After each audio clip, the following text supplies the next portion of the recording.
I'm in the woods, y'all. Just like Dante at the beginning of his journey. I'm in the dark wood. Fittingly enough, because I'm going to be finishing up my discussion of horror and horror, how it exists both in fiction and in fact. So I talked a lot about the Franklin scandal last time and how it was a watershed moment for me to run across that information, and how it shifted everything, paradigmatically speaking, if you can excuse me for speaking that way, for making such a reference or using such language. It really did, though. It really had that effect. Because prior to that moment, when I ran across the Franklin scandal, I thought of evil in a particular way. And after I ran across that scandal, I saw evil quite differently. Before encountering the Franklin scandal, I thought that evil was something that was, very existent, that was quite prevalent, and it wasn't like I was naive about the fact that it existed or the extent to which it existed. But I think when I encountered the Franklin scandal, it was clear, or it became clear, that I didn't know the half of it. I didn't know the true extent to which it existed, and how it permeated the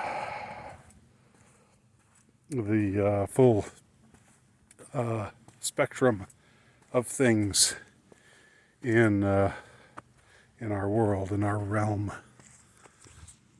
And that's just how it happened for me. Others out there, it might happen in a different way. But for me, it was through taking in this particular scandal and all of the contours of it, and all of the just the loathsomeness of it all,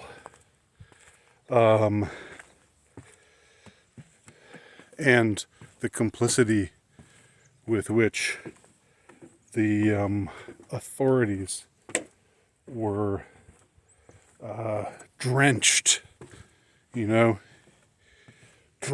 it. It was so it became so viscerally apparent to me. And up to that point, I think I had been, like I said, not naive about it, but to a degree unaware of evil, and the full degree to which it had permeated everything. Not everything, because it's not all that there is, and it's not even the most powerful thing in the universe. But if you believe that, then you've succumbed to despair, and that's why I hate the black pill. That's what they want you to be. That's exactly where they want you to be. If you think that, that it's all that there is, and there's nothing you can do to fight it, there's nothing you can do,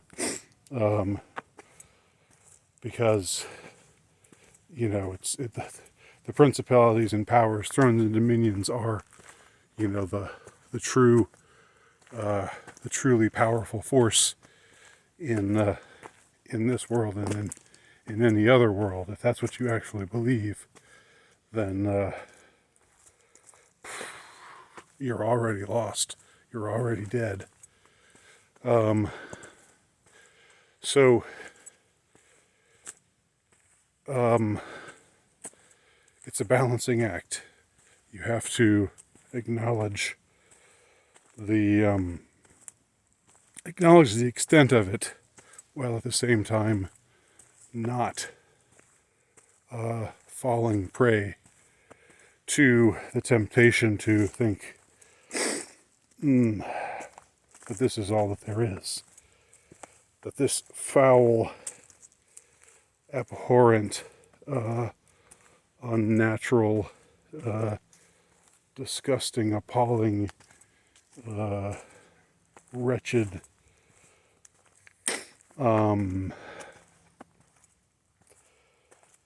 force, for lack of a better word, is the only thing in the universe. But, so it's not the only thing. And you have to remind yourself of that every day. You have to do whatever it takes to replenish your soul, to fuel up on that which is good. And this is where faith comes in.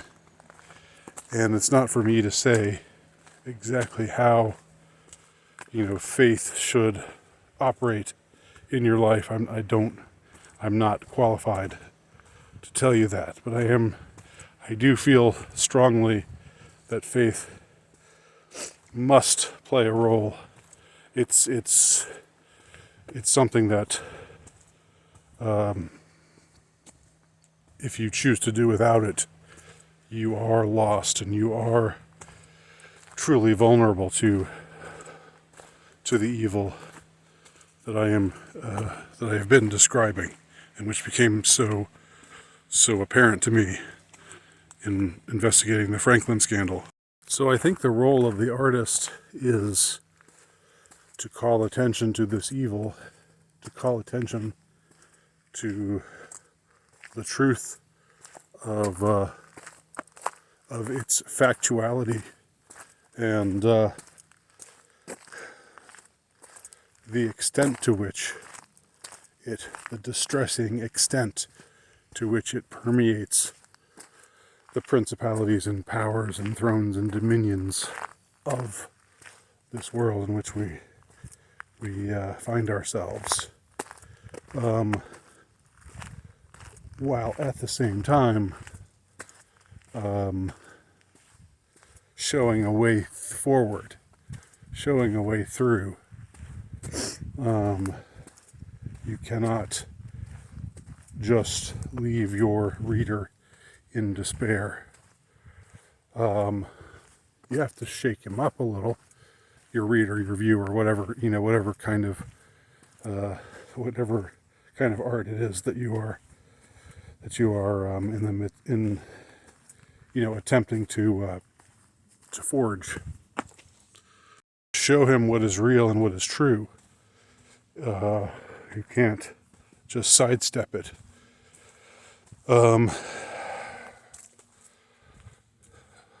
But you have to be able to show it show the darkness in light of the light.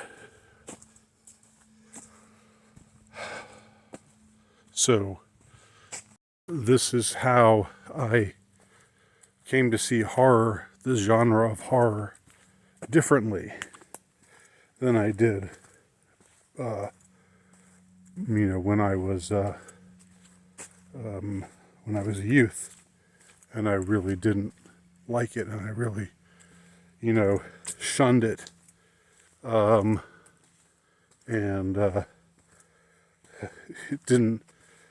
didn't care for it. I think we have to we have to be open to the horror. The horror, the horror, as Kurtz said. They were Kurtz's final words. Kurtz, the character in both Joseph Conrad's Heart of Darkness and also cinematically in Apocalypse Now, the adaptation of Heart of Darkness.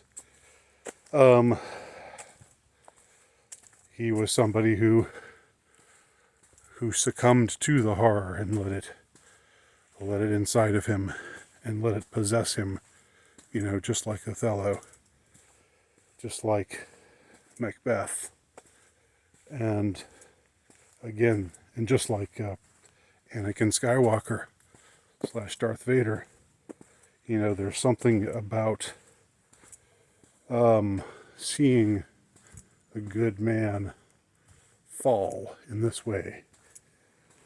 That is just truly horrific.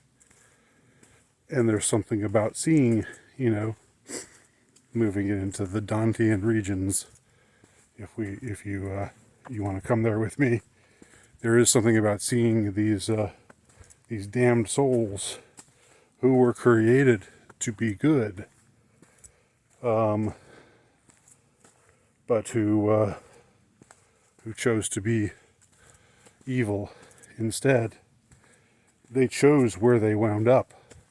That's the important thing to note. No one goes to hell without choosing to be there. No one goes to hell unwillingly. Ultimately, you wind up choosing your own path. One going in one direction or another, going toward the light or toward the darkness. For those who choose the darkness, who choose to be subsumed in the darkness, there is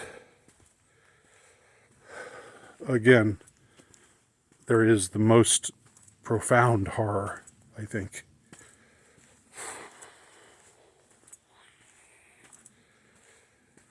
And it's something that I don't think the artist can shirk from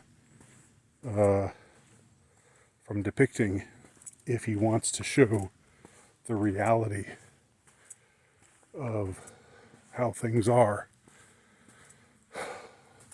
and to believe that those who rule over us in a worldly sense, not in a cosmic sense, but in a worldly sense, those who rule over us are to such a degree permeated with evil.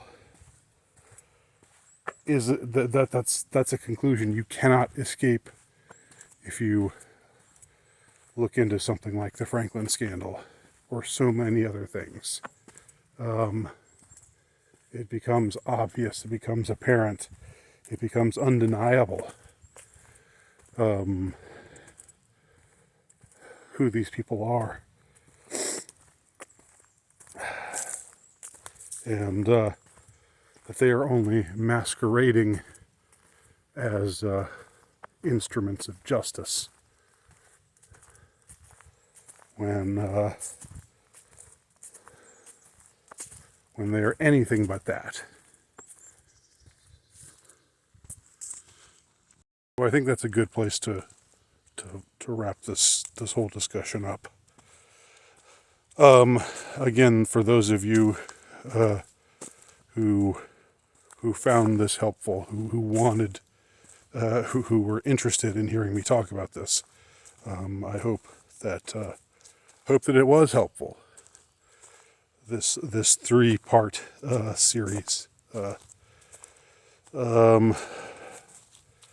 and again, it was only one of you. There was just one viewer out there who was saying You know, you've made reference to the Franklin scandal, but what, can you talk a little bit more about it?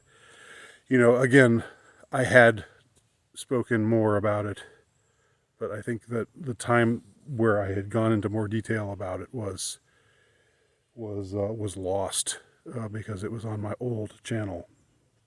So for those of you who are rolling your eyes, just saying, well, you can't stop talking about this No Wiki.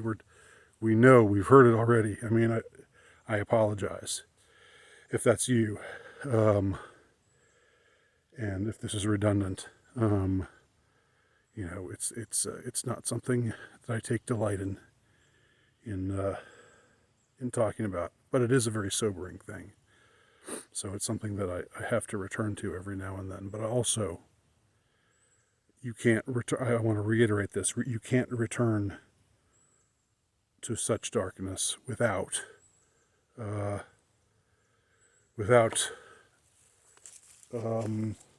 having faith as a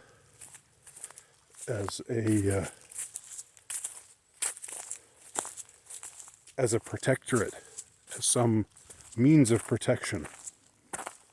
Otherwise, it's just too, as Marlowe says at the end of Heart of Darkness, it would have been too dark altogether to tell Kurtz's intended the truth, the reality of what Kurtz said. So instead, he lies to her. Now, I don't think the truth is a lie. I don't think faith is a lie. But it is something that we need, otherwise it's too dark altogether, just as Marlowe says at the end of Heart of Darkness. Thank you for watching. Talk to you later.